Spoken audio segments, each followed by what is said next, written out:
చూడు, ఇక మీదట దిను కుటుంబ పోషణ బాధ్యతని నువ్వు తీసుకోవాలి శివప్ప.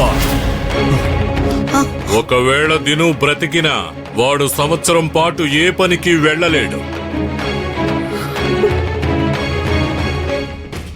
పరిస్థితి విషమించి దిను చనిపోతే అమాయకురాలైన ఈ భారతి తన కుటుంబాన్ని ఎలా పోషించుకుంటుంది?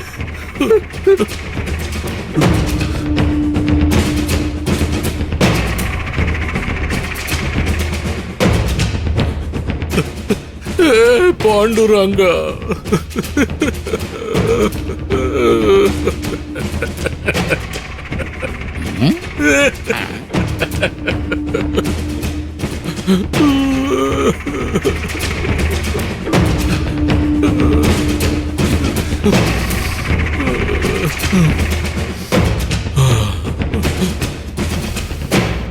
అందుకే భారతిని, ఆమె కుటుంబాన్ని భవిష్యత్తులో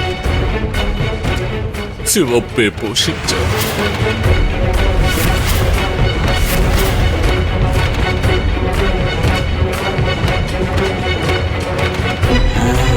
ప్రజలారా, మీకు సమ్మతమే కదా? మీరు న్యాయమైన తీర్పు చెప్పారు అయ్యగారు. అయ్యగారు సరిగ్గా చెప్పారు. భారతమ్మ కుటుంబాన్ని శివప్పే పోషించాలి. ఏమంటారు?